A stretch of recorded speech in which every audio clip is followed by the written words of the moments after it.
Decime una cosa, estimado Marcelo. Usted diga, licenciado. Ahora que estábamos así paveando y jugando un poco, ¿hay diferentes grados de responsabilidad en nuestra forma de tocar?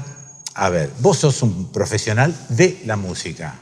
Yo no soy un profesional de la música, uso la música como un adornito de mi profesión. Pero bueno, ahí hay distintos grados de responsabilidad para el estudio, para el laburo, para no sé qué. La diferencia es la impunidad que vos tenés, Quique. Ah. Cuando vos te reís, ya cualquier error queda enmendado. Claro. Pero lo peor que podés hacer en este caso, en el caso mío, es hacerte el canchero. Claro. O el que está sobrando. Claro. No, todo lo contrario. No, hay diferentes tipos de responsabilidades. Sí. Digamos, la responsabilidad del trabajo. Sí. La responsabilidad del estudio. Sí. La responsabilidad que uno puede tener con el público que lo viene a ver. Ahí está. Con la estética, ¿Vos sentís esa presión como para responder con responsabilidad? Y cuando uno está preparado, no. Sí. Se siente más más confianza, claro. Pero si no, sí, se empieza como a latir adentro esa cosita, digamos. ¿Y músicos que hayas conocido, tipos responsables? Mirá, yo tenía un amigo, Horacio Castillo, sí, que se ponía horarios para estudiar y para componer. Ajá. De 8 a 12 estudiaba y de 4 de la tarde al cierre. Como el negro Fontana Rosa, no esperaba las musas, las provocaba con horarios de laburo. Totalmente. Claro. Bueno, cuando estaba de gira, sí, no podía hacerlo, pero cuando estaba en su casa, sí, señor, era muy metódico. Sí, señor. ¿Por qué no tocamos un temita de Horacito? ¿Castillo? Sí. A ver, dale. Arranque. El Chato. El Chato. Sí, dale.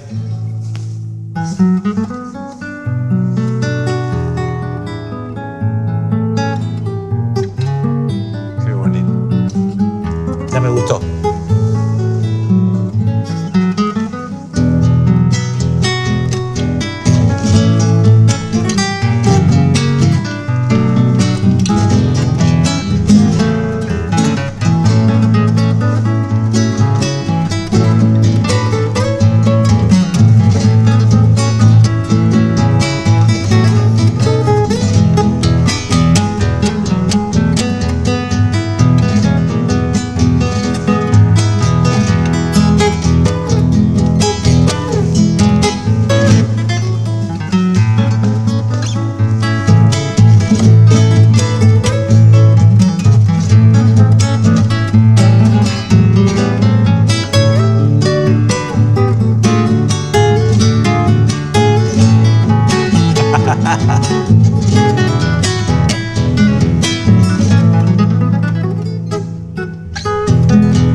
Otra alusión a músico responsable, a la responsabilidad social que tienen algunos músicos. Sí, la marcha de la bronca. Dale. De Miguelito. Pero vamos a hacerle un pequeño cambio, un rulo, si te parece. Dale. Bronca cuando ríen satisfechos al haber comprado sus derechos. Bronca cuando se hacen moralistas y entran a correr a los artistas. Bronca cuando a plena luz del día sacan a pasear su hipocresía. Bronca de la brava es de la mía. Bronca que se puede recitar. No puedo ver tanta mentira organizada sin responder, con voz ronca, mi bronca, es que lo parió. Estuve pensando en esto de la responsabilidad. Fíjate que responsabilidad viene de responsum, es decir, es una respuesta a una determinada requisitoria, hay una respuesta. A una determinada requisitoria hay una responsabilidad. La irresponsabilidad está tomada como un disvalor. Nene, vos tenés que ser responsable. Y ahora que dije nene, me acuerdo que de chico, ahora que lo analizo a distancia, para jugar había que ser un poco irresponsable. Bueno, no podías tener toda la dosis de responsabilidad necesaria porque si no, no era un juego. Entonces la pregunta que surge ahora, ¿es una imposición la responsabilidad? ¿Es una cuestión cultural? ¿Es parte de la culpa judeo-cristiana o una respuesta a ella? Vos tenés que ser responsable, tenés que crecer y ser responsable. Este programa se titula PSOA, Responsabilidad Limitada. Tiene un sentido.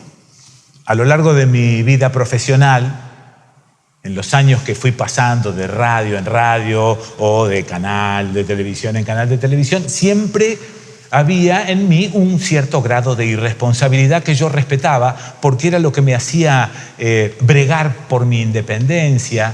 Si fuese totalmente responsable, no protestaría ante nada para no perder el trabajo y el sustento de la familia y todas esas cosas que vienen con la responsabilidad. Así que un cachito de irresponsabilidad hubo siempre en mí. De ahí que el título del programa sea Responsabilidad Limitada. Bastante limitada. ¿Y tu grado de responsabilidad? ¿O por dónde pasa? ¿O cómo es? ¿O cómo manejás tu grado de responsabilidad? Por ejemplo, no sé, se me ocurre manejando un auto. Tengo un primo que asegura que manejar un auto no es un derecho, es un privilegio. Por lo tanto, vos estás manejando una máquina de matar o de matarte, ¿no?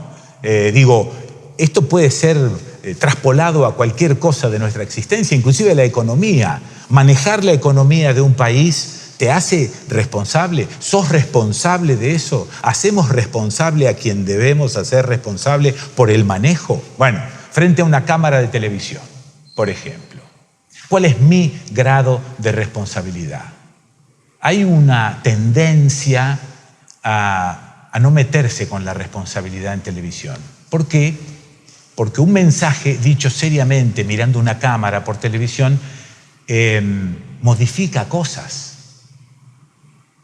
Confirma de alguna manera aquella teoría de que los medios de comunicación modifican, generan pensamientos distintos, van moldeando el pensamiento de la gente que consume esos medios, inclusive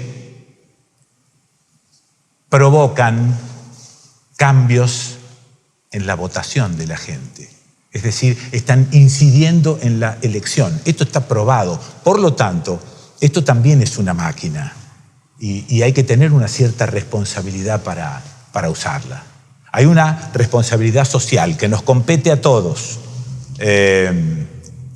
No sé, hay docenas de casos, pero estamos todos inmersos en una sociedad y estamos todos mirando hacia afuera a ver quién tiene la culpa y no atinamos a mirarnos a nosotros mismos, no atinamos a hacer una autocrítica, a ver cuán responsables somos. No sé, el otro, siempre es el otro. Por eso deberíamos arrancar alguna vez por esto de la autocrítica y empezar desde adentro. ¿Y vos cómo encarás tu responsabilidad como músico? Hay que estar preparado, hay que estudiar. ¿Qué es preparado? Y estudiar, por ejemplo. Sí, muchas horas por día. Por lo menos que tenga calidad. Claro. Yo, en homenaje a la obra de Raúl Carnota, que considero que es una de las obras más responsables de la música argentina, le compuse una chacarerita doble que se llama Corazón de Bombisto. ¿Vamos a hacerla? Dale. Momento de la procesión. Está dedicada a la forma que tenía él de tocar la viola, como si fuera un bombisto. Dele. Vamos.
Bueno, estás ahí, arrimate un poco, participá, porque lo tengo aquí a Alejandro Olmos Gaona.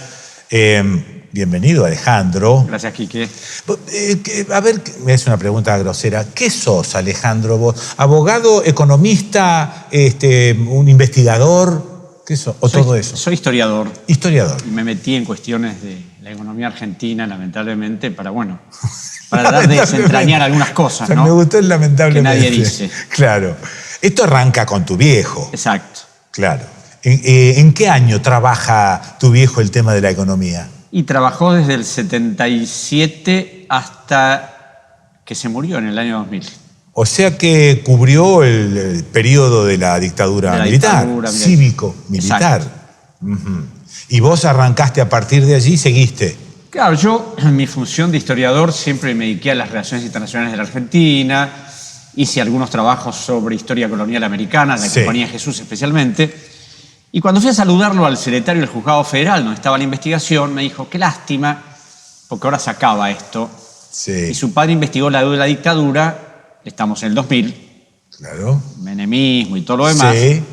Claro, como me fui caminando, por ahí salí de Comodoro Pi, dije, ¿cómo se va a terminar esto? Es que nadie se le ocurre hacer absolutamente nada, porque claro, a mi padre le decían el loco de la deuda, en el Congreso Nacional, salvo el senador León del Chaco y algún otro, no le daban mayor importancia. Sí. Entonces me golpeó muy fuerte, porque en ese momento, en el año 2000, es decir, la situación era ya muy complicada. Sí.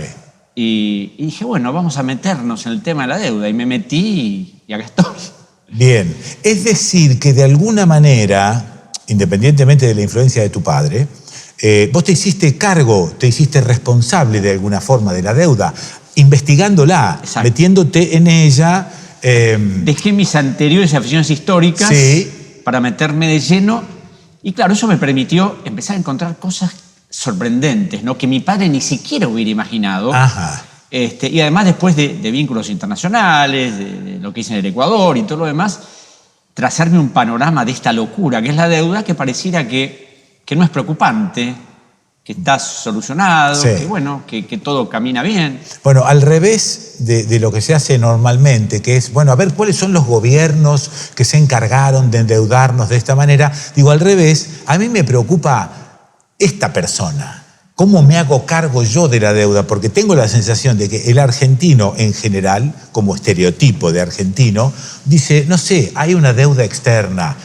Alguno la pagará, no sé de quién la contrajo, mía no es. Claro, y no tiene conciencia que la paga, porque la plata sale de lo que paga cualquier ciudadano. Sí. Es decir, la deuda la pagamos los ciudadanos, no la paga un gobierno que es una entelequia que nadie sabe lo que es. ¿Y cuál sería la manera, Alejandro, de concientizarnos para eso? ¿O no hay forma y el argentino no tiene arreglo? Claro, sí, hay forma de concientizarse, pero pareciera que es decir que a veces me pasa que en la universidad o en algún lado cuando voy a charlar, para que entiendan un poco, le digo, señores, la Argentina está pagando de deuda. Claro, uno habla de miles de millones de dólares y nadie entiende, ¿no? Sí. Porque decir 30.000, 40.000, 150.000, pero si uno le decís, la Argentina paga todos los años el equivalente a 150.000 viviendas, a 1.000 escuelas, a una enorme cantidad de hospitales, entonces todo eso que nos falta, que reclamamos, es precisamente porque se paga una deuda, primero que no se debería pagar, y segundo porque los gobiernos es como que tienen conciencia de que la deuda es algo sagrado, que hay que respetarlo, más allá de los problemas que puedan tener los ciudadanos, ¿Por qué todos los gobiernos tienen esa sensación de que la deuda hay que respetarla y hay que pagarla? Porque esto tiene que ver fundamentalmente con el poder. El verdadero poder, que no es el poder de los militares, no, el poder financiero, que es el que controla y maneja todo esto. Eso. Y por otro lado, cuando vos hablas de los gobiernos, una de las cosas que yo he tratado es individualizar a quiénes son los que echaron el gancho. Los gobiernos es una cosa, es una cosa medio abstracta. Pero hay personas muy concretas, hay cosas muy específicas, y una de las cosas que cuesta, porque de la deuda hablan todos, bien, mal, pero hay un hecho que a mí me llama la atención que nadie menciona. Sí. Y cuando los economistas lo mencionan es la estatización de la deuda privada. ¿Estatización? De la deuda privada. Es decir, ¿Qué es una deuda contraída por empresarios privados que la absorbió el Estado como una especie de fatalismo. Y, por supuesto, si una empresa anda mal, si va a dejar 2.000 personas en la calle, es obligación del Estado de asumir algún tipo de responsabilidad para hacerse cargo de la empresa y evitar todo eso. Eso es. Pero acá, un conjunto de empresarios, entre comillas, yo diría de delincuentes, en el año 1982 decidieron transferirle al Estado una enorme deuda, era la mitad de la deuda pública del país en ese momento, que en el año 85, de acuerdo a un último informe del Banco Central, era de 23.000 millones de dólares. ¿Quiénes eran esos empresarios? Francisco Macri y su familia, Pérez Compán, Bulgeroni, el de Bridas, Ford Motor, Renault, Techint, todas las empresas más importantes del país dijeron un día, y nos conviene porque acá tenemos unas disposiciones legales del Banco Central, vamos a truchar deudas y que las paguen los giles, o sea, todos nosotros. Entonces, ¿esa deuda es legítima o ilegítima, aunque sea de argentinos que se avivaron en un momento dado y trasladaron su propia deuda al Estado? Esa deuda, además es un fraude, es un delito, es una deuda delictiva. Claro. Y cuando asume Alfonsín, el primer ministro de Economía que tiene, Bernardo Grispun, dice, primero vamos a cuestionar al Fondo Monetario. ¿Por qué? Porque nosotros firmamos las cartas de intención y las tenemos que hacer. No, siempre las hace el fondo. Entonces nosotros firmamos. Y vamos a investigar la deuda privada. Pobre Grispun.